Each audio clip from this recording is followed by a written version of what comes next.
What's going on, everybody? Hope you're all doing well. We're really in the middle of it now, aren't we? We've got a lot of stuff going on. There's a lot of games, probably a little more condensed chalk than there should be on an opening night. It is kind of weird what DraftKings did with the Spurs and Charlotte game. The more I've come around to it, if you watched the video earlier, I've kind of come around to being okay with like a little stack of that game on DraftKings. But that is not my main thing to do. I didn't do as much stacking so far as I usually have. There's a little correlation. If I'm playing a guy somewhere, I'll play somebody on the other side. On FanDuel, I've got some Lillard and Fox and some bonus lineups, things like that. I've got a little bit of the Indy and Washington game, which should be high and tight. There's some individual plays I really like that I want to get into, but here's Sheets. So Sheets, I was saying just before you got here that I'm sort of come around a little bit to like your first build. So kudos to you. We all had like 5 minutes to decide. You would have been definitely I think on the right track. I don't think I want to go like a full game stack there, but I will have like some 4-man stacks, 5-man maybe, and a couple on the San Antonio Charlotte game. My main builds though are mostly featured around the plays that I just feel like are too good to pass up.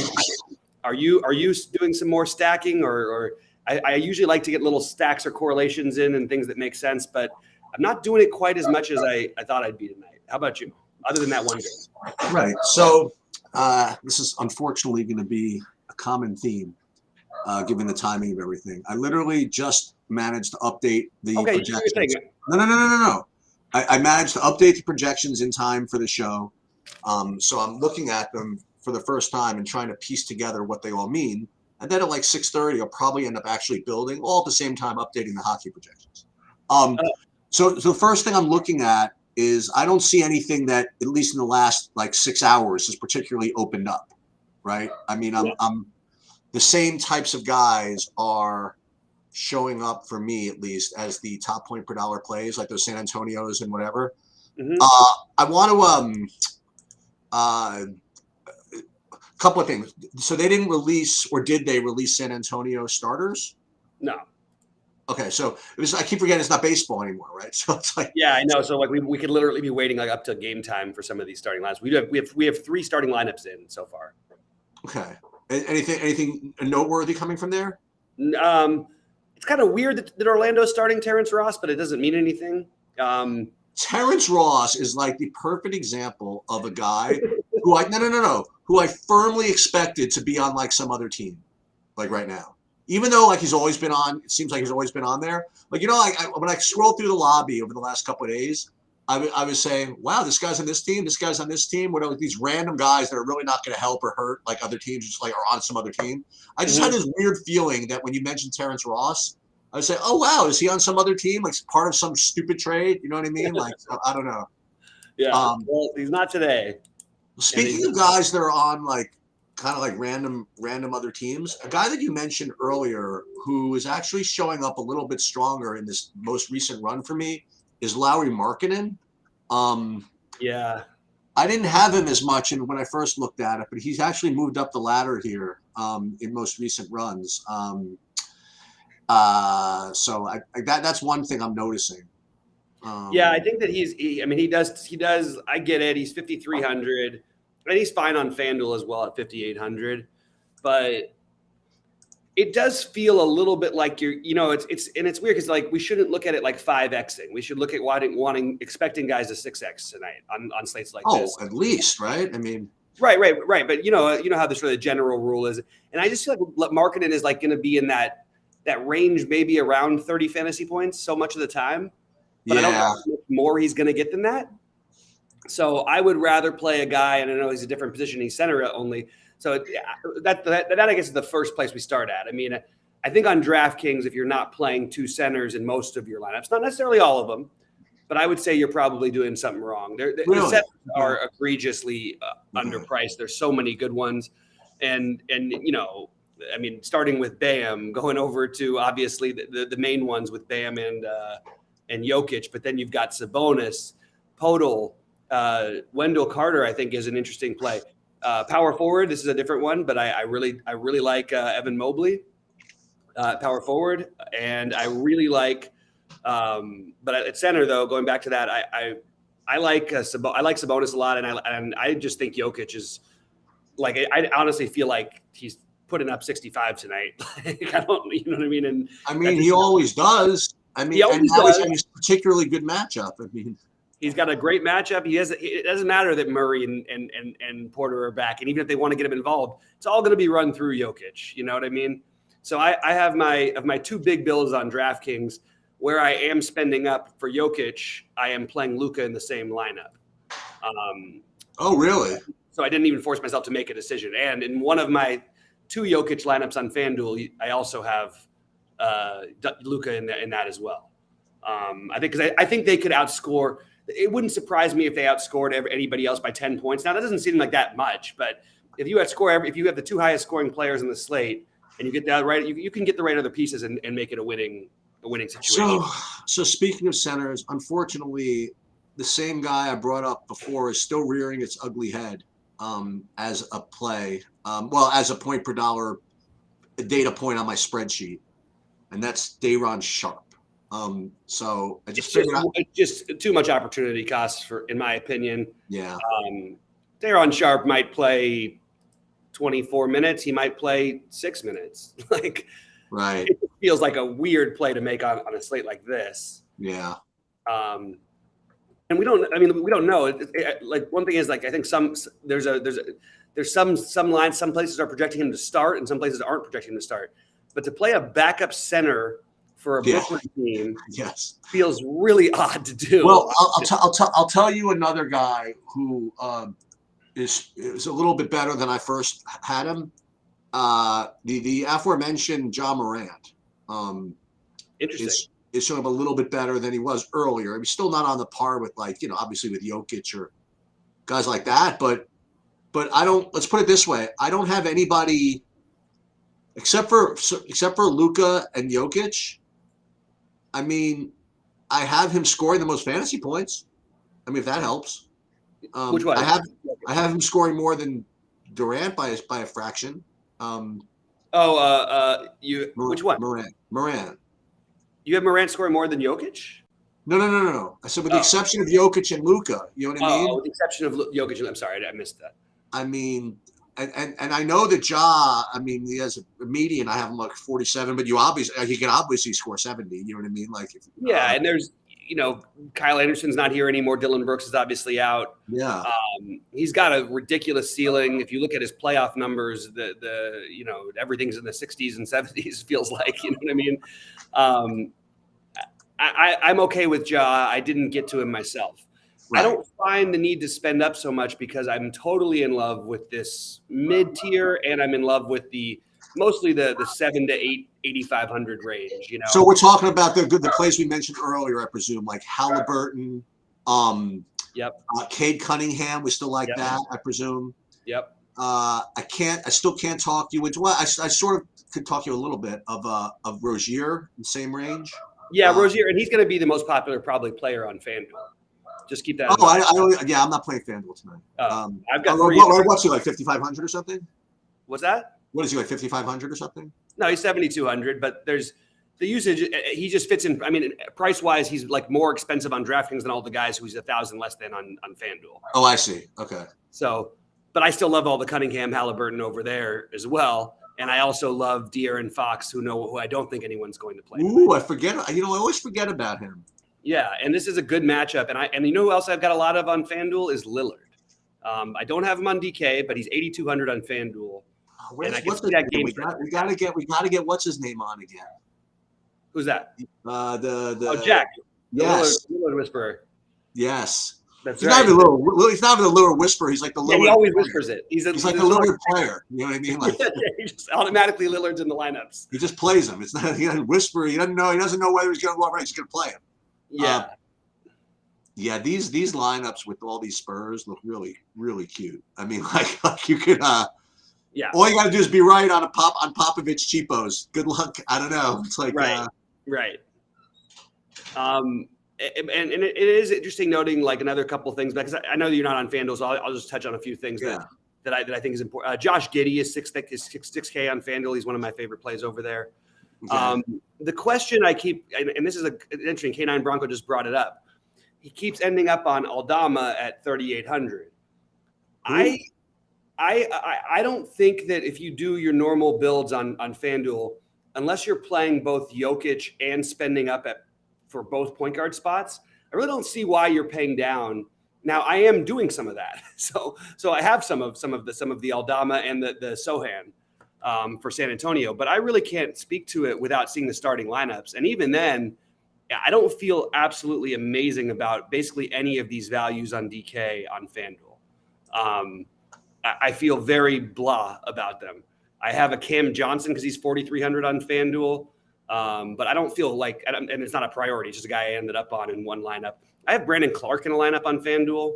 He's he's very active, and with Jaren Jackson, as you mentioned earlier, out, you know what I mean, like forever, you know what I mean, out for the year.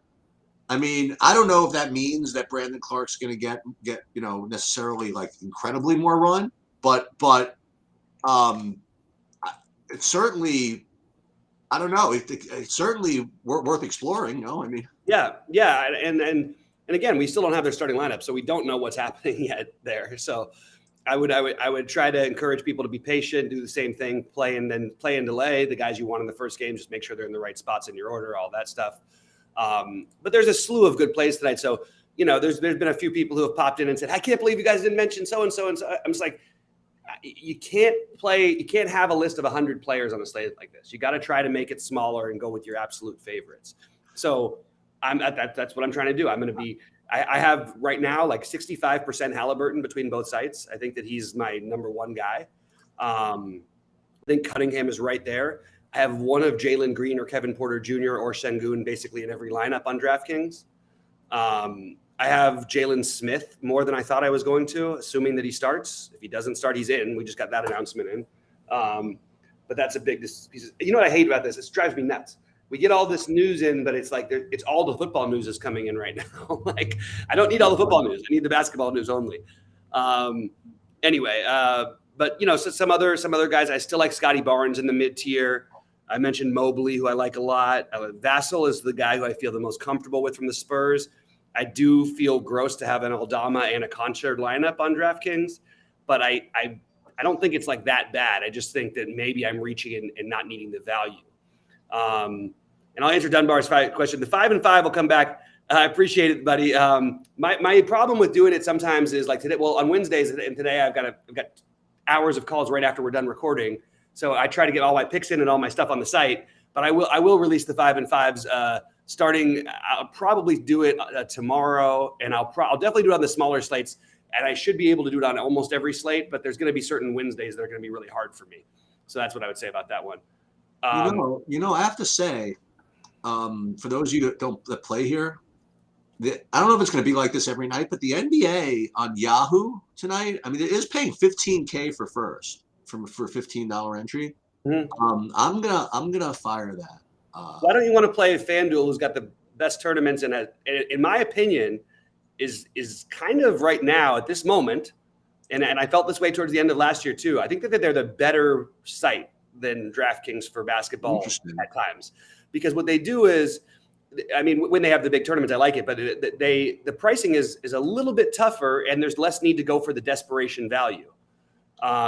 Right. And again, I want to address this question here about, I don't understand where the Dennis Smith thing comes from. Wait, what happened? Dennis Smith being in play at 5,300 is not something I've ever. Dennis Smith Jr.? Yeah, and I don't. What team does he play for now? I'm a Dennis Smith Jr. guy in general, and I always played him when he was 3K in weird spot. He's on Charlotte. It is the right game, but I mean, he could even end up starting alongside Rozier, by the way. We don't know who's starting yet. So if he's starting, maybe, but I would rather play Book Night at 3K. I don't see any reason why you'd be trying to play Dennis Smith Jr. at all. That would take just a miracle. And he could go off and play in his 24 minutes, which would be the maximum I would expect him to play. And he still gets you, 30 for 5,300? I'm just not doing that. I will say something else. I have a play. Again, this is probably just yet another opportunity cost type play. but you could do worse. Well, maybe not. You can't do worse. But I was about to say, can you play any Kelly Olynyk tonight? I mean, yeah. Jokic is just going to let him do what he wants from the outside, you know. I mean, yeah, and he's power forward eligible. I don't know if I agree with that assessment though necessarily. I'm not even 100% sure who Jokic ends up guarding in this game. Like, such a weird matchup. It's hard to know, but I just feel like it's. I mean, there's just guys around there, and now we're getting questions about Bruno Fernando. I don't give a damn whether Bruno Fernando starts or not. Bruno Fernando ain't the guy who they're playing there. If they want to do something weird with their lineup and bring Şengün off the bench, which I don't understand why they would do. I don't have any interest in Bruno Fernando. To me, you're wasting a center spot by trying to use a 3K guy. And I think we got to stop thinking about trying to just force in 3K guys when it's not necessary on slates this big, where there's so many guys who are so right priced. No, to answer Rich B's question, is it worth it to stack Randall and Brunson or Halliburton, Duarte? No, you don't ever want to try to, like, unless if you're stacking the game. You're not trying to get players from the same team unless a bunch of guys are out, which is the case basically for the Spurs and for Charlotte. But it's really guys who are not there anymore, and they just didn't adjust the prices well enough. So I would certainly not be trying to go out of my way to play Randall and Brunson together. Now, if I was into stacking that game, if I was playing a jaw, then I'd be more open to it. But I certainly wouldn't be trying to do that basically ever, especially with those two guys on a 13-game slate. Okay, just so you know, I just for fun, I fired some FanDuel just in the lottery, and the guy I'm glad I did because I want to learn who all these guys are. I don't know, right? Like the Cade Cunningham of this year. So one guy I'm getting a decent amount of is a guy named Jaden Ivey. Who is that? Jaden Ivey's awesome. He was the number 5 pick in the draft, the best player in college basketball last season.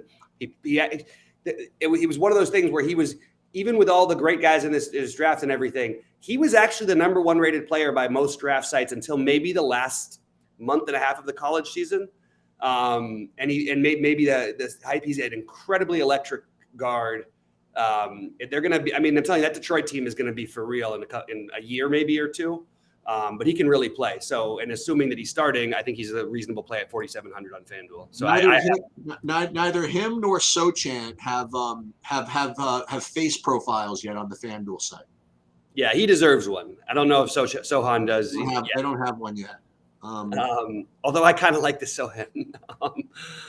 But we just don't want to try to play the worst. Like, even if some of these plays occasionally work out, they're just bad plays. Like, what is Bruno Fernando going to do? Like, to blow out and a game goes. I mean, I just don't understand. I don't know. I can't ever even think about things like that on 13-game slates, unless if Şengün was out and then he was starting, that might be a different story because you're going to want to play big against Atlanta. But I just don't see how he gets the minutes. Maybe it's his former team, so he's familiar with them, so he gets the minutes. I don't know. That's my best argument for why it would make sense.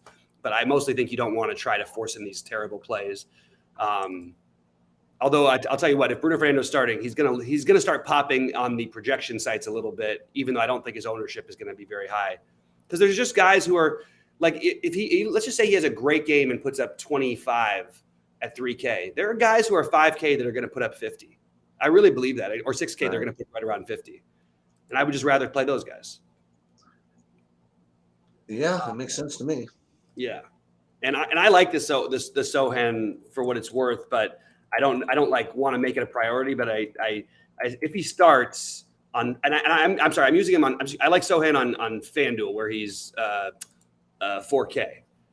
I don't like him on DraftKings where he's 5.3. You like I'm getting a little, I think, too much Podol. What do you think of the Podol play? So I think I would switch it over to some Şengün instead, even if Şengün doesn't start. Podol has a tendency to get into foul trouble, to be played out of rotations. The one thing he's got going for him is they do want to trade him. They have no reason to have him on the team, and I think that but everybody sort of knows who he is, so they don't need to exactly show him off. You know what I mean? Right. Yeah. And we're really speculating, just guessing what the Spurs starting lineup is going to be. I mean, And by the way, they have 12 live bodies that they have all played minutes before, so we could see any kind of rotation mess up the Spurs. My man Nick Nelson back in here. What's up, buddy? I love that we got a lot more activity during basketball season. But so I'll go back real quickly while Sheets is doing his last thing. Yeah, I'm working on my bigger buy-in here right now, actually, on DraftKings. Yeah, so I've got some of my bigger buy-in guys, Jalen Green, Sengun, Porter. Those guys I'm splitting up mostly, but I do have some Jalen Green with Sengun. Evan Mobley, Scotty Barnes. I mentioned Vassell is the chalk I like the most from them. Really like Halliburton, and Cunningham is my favorite plays. And I love Sabonis or Fox, and I will be trying to get exposure to those two. And then you've got the obvious Luka and Jokic. And right now I do have some John Contra lineups, which feels really weird until you realize like the guy is really bizarre. Like every now and then he just puts up like a ridiculous game. And he had like a triple-double last year. He scored like 58 fantasy points. and I'm not saying that's going to happen tonight, but he just sort of fit into a couple pieces. I guess now that I mentioned that one, see, the difference between he and Fernando is you're not using up a center spot. So, and again, Fernando would have to be starting, and I have no idea why they would start him, but they might. I mean, they do weird things in Houston. You like Duarte at all, or we talk about that at all? Probably not. I do like Duarte. I don't love him. I think I slightly prefer Jalen Smith over him. Jalen Smith over him is a little 44. That's cheaper. But I do like him. I do like him a little bit for what it's worth. It's harder for him to get as many shots with Halliburton healed. Matherin's going to play. Matherin may end up starting. We don't even know what they're going to do with their starting lineup yet.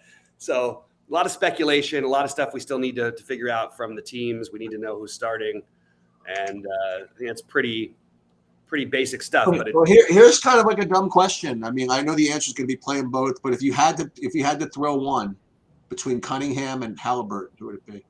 Halliburton. Interesting. Okay. So for what it's worth, I took Halliburton in my draft with my first pick, not the first overall pick. I was the 12th pick, whatever. I had Halliburton based on all the numbers that I was trying to run through as like the 6th or 7th best fantasy producer this season. Okay. Any player, which was kind of shocking to me. But then I realized his balance, and we were playing a categories thing. But I think he's going to put up massive numbers. But then what's going to happen is if once they start tanking, you're going to have to be aware of it, because they probably are going to limit him and save it for next season if they tank. There's an outside chance they're competitive enough from the beginning where maybe they don't just straight tank. No, Jokic is not too much of a risk at all. And by the way, for what it's worth, that spread came down in the Utah game. I still don't understand it. It's back 7. Sorry. But like for example, on SaberSim, they've got it as a 3.5 point spread, which is just kind of interesting. I like the Jazz minus the 7, but I don't think that it's too risky to play Jokic ever. I don't think that's ever been a thing. It's just a matter of if you want another stud, and Luka's going to probably play in a more competitive game. For what it's worth, though, the Luka thing, that's a tough matchup. And even though they beat the hell out of Phoenix at the end, he only had 2 60 fantasy point games in that series, which sounds like a lot, but he ended up with 3. But he was mostly, 50s, didn't shoot the ball especially well. They theoretically should be able to guard him better than most teams because of Mikal Bridges and, all the switching off and everything they do over there, and the good help defense, all that stuff. But I think you start your team with finding your centers that you like, that you play Halliburton in most of your lineups. I really believe that. And I also believe Cunningham as well. To answer the RJ Barrett question, I have zero interest in RJ Barrett. To me, playing a guy like RJ Barrett on this slate is, I need what would be the reason to play him? I would love to, what are we trying to do to get him to do? He doesn't have, this is not an especially good matchup. It isn't a pace matchup. So there's that. you have Jalen Brunson now there. And even last year without Brunson, it's not like he put up numbers that we would want him at 7,400 on this kind of slate anyway. I tell you who I would consider Randall, because that we can get the 60 out of Randall a lot easier than we can get it out of Barrett. But I'm not all that interested in either of them, to be honest with you. Is there anything wrong with it? No, it's just the wrong slate. Like that's my personal take. I wouldn't be playing RJ Barrett. If I was playing 100 lineups, I'm sure he'd end up in one of them. Just by somehow, I wouldn't like cross him off. I just don't see any reason to go out of my way to play him. There's no logic behind it for me. I'll tell you that Mobley's kind of a fun play. Yeah, and he's going to be like 0% owned. Is that right though? Like I feel like other smart people I've heard talked about him a little bit today. Oh, really? But let's see. Well, it's certainly 0% on FanDuel. I've got him at you've got him at 11%. Saber's got him at 20 some odd percent. Mobley? Yeah. You said you like Scotty Barnes, right? Yeah, I do. But I think there is some risk with the Scotty Barnes play. I'm starting to maybe rethink that one a little bit. I just want to get ahead of the field on him, and he has so many ways he can contribute. But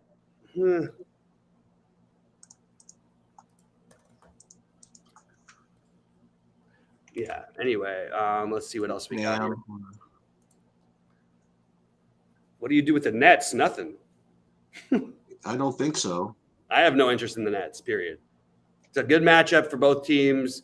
Brandon Ingram, CJ McCollum seem too cheap. I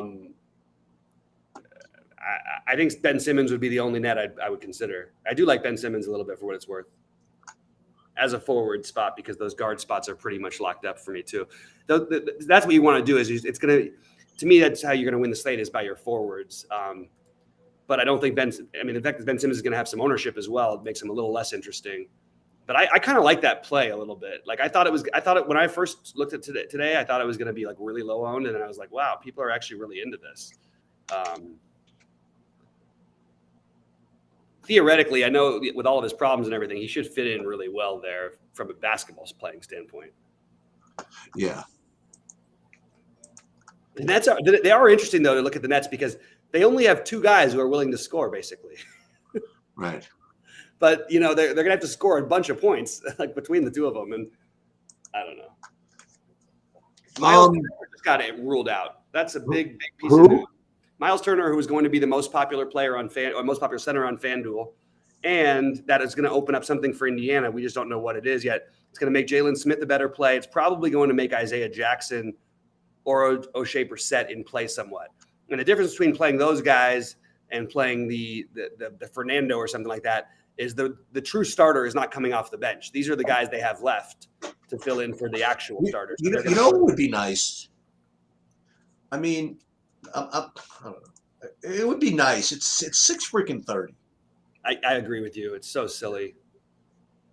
That's really we're gonna have to rerun. I'm gonna have to relook at everything because the Miles Turner thing. It's gonna take a while to update too. Oh, shit. First, I'm gonna just take him out for now. And then Good idea. Capella just became a lot better of a play K9 on FanDuel. He's gonna be pretty popular. Capella. I prefer John Collins, but I'm totally fine with Capella. I don't have like a huge stake in it. I would say be very nervous about Capella for the season. They like the other guys they've got there, and makes me a little nervous about where his role is going to end up with that team. All right, I've got to finish building some big lineups. So any other questions I'll jump to real quick, and then I'm probably going to get going and finish building. Yeah. And the Miles Turner thing is the answer to the question of what do we do with that. Jalen Smith probably is the answer, and very likely or very possibly one of Isaiah Jackson or O'Shea Brissett starting. I'd be much more interested if it's Isaiah Jackson starting than if it's O'Shea Brissett. Any chance that game's not at 7? It's at 7, right? It's right there. Yeah, which is so. Come on, guys, release your lineup. They already announced somebody in and somebody out. Why is Miles Turner out? What are you guys doing? Load management for game 1. Load management. Can't even start playing basketball. Yeah, limited due to conditioning, like Steve Kerr. Yeah. Not particularly interested in Shea. I like Giddey a lot better on FanDuel, but I don't have any of either of them on DraftKings. All right. So what else do we have? See, that's what happens. You get one piece of news though that's actually going to change things, and it's really going to depend on who's starting. We'll probably find that out. What's 5 to 7? It may be if we're lucky. Ugh. They should release it pretty soon. They got to do better, man. That's the simple answer. The NBA's got to do better and get this stuff together. Wow, they're starting LeVert. I hate that for them. Who is starting LeVert? Cleveland. So it's LeVert, Mitchell, Garland, Mobley, Allen. Ooh, goodness. I guess they wanted a fourth creator offensively. I don't know. That's a little weird. I would have started Okoro. I like that team a lot better with Okoro, but that's just me. Hey, at least they're starting the fantasy players, I guess. What's that? They're starting the fantasy players. Yeah. Unfortunately, that makes them all unplayable. Right. That's the problem. All right. I think that's pretty much all I've got for right now, guys. I will be in Discord. So again, I don't know what I'm gonna, guys. I hate to do this to you, but I don't think I'm gonna be able to get this. I'll try to get this Jalen Smith adjustment up there, but don't. He's already looks like a good play, and you know what? I'll just tell the people right now that he's if Jalen Smith is starting, he's the one you want the most. Yeah. If especially it's Brissett can go either way when he starts, and they're going to play a lot of Mathurin, who's supposed to come off the bench. So, and you don't need to match up big with what the Wizards who are playing Porzingis, who's not a real big anyway. So maybe they don't put another big man out there. So, yeah, I'm interested to see what will happen. But if anybody wants to see it, and I will update them on what things look like if they ask me in Discord.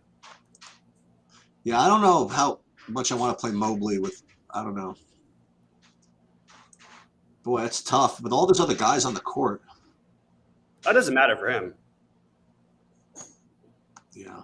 He's the best player on the team. I mean, and I know before everybody gets mad at me and tries to correct me and tell me that Donovan Mitchell is, I'll tell you right now, no, he's not. It's not always going to translate to numbers necessarily, but Evan Mobley is what they're building a championship contender around. All right. Sheets, are you okay if I get out of here? I'm going to go too because I got other stuff I'm going to do. All right. Well, good luck to everybody. Sheets, have a nice night. And we'll see you guys tomorrow. And I'll be in Discord all night with any other questions. Good luck, everybody. Sounds good.